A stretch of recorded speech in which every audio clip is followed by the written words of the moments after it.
Hi team, Coach Alexa here.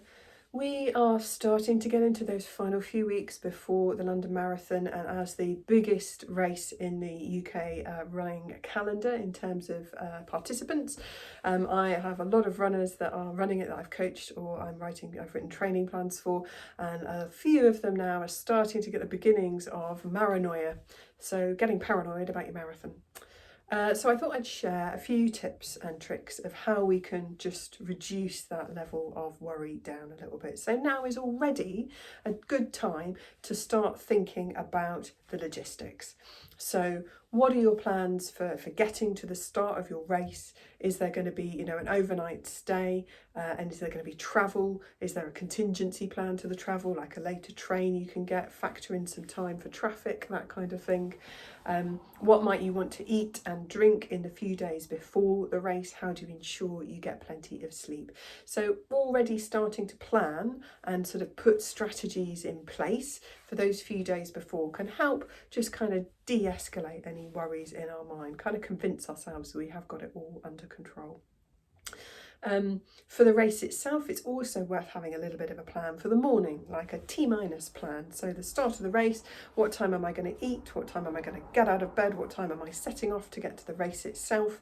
Again, plenty of contingencies. We've got lots of time to relax and no rushing around.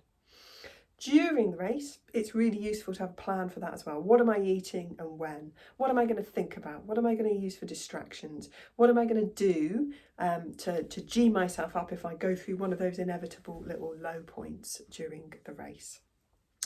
For during the race, to help visualise what it's going to look like, it's also worth having a little bit of look and see on YouTube if there's a fly through of the event that you're doing. So I think back in 2014 they put a camera on front of one of the pace cars with the elites at the London Marathon, and that's brilliant because it's a closed road view of the whole route, sped up so you don't have to sit down and watch it for hours, that shows you what the route is like and gives you an idea of where are you on that route, at what landmarks are at certain different points. So that, again, that visualization can almost help practice in advance of race day. Really common sports psychology technique, and can help calm those nerves as well. Plenty of other particularly larger, more popular races have sort of run-throughs or fly-throughs that people have uploaded onto YouTube. If not, have a good old look at the course map. Spend a decent amount of time looking at that, looking at any elevation, any landmarks, where they are, just so you can start to get a sense of what's happening, what's on race day, and again, just calm any nerves that might be cropping up. It's always worth having a bit of a plan for what to do after your race as well. So something to look forward to, meeting friends and family, having something really tasty in your drop bag for afterwards. So think about things that we can, look forward to as we're running around, and how help us with our recovery as well post-race. If you find you are getting really quite worried about things, or maybe you're having those sort of worst case scenario dreams, like you turn up at the start without your running shoes, that kind of thing, what a useful technique can be to write those worries down. So as they crop up during the day, or my favourite time for my brain to be worrying, the middle of the night, have a piece of paper that you can write some of these worries down on, and then come back to them in a few hours' time, or later in the day or the following day, with the benefit of a bit of hindsight and a bit of calmness.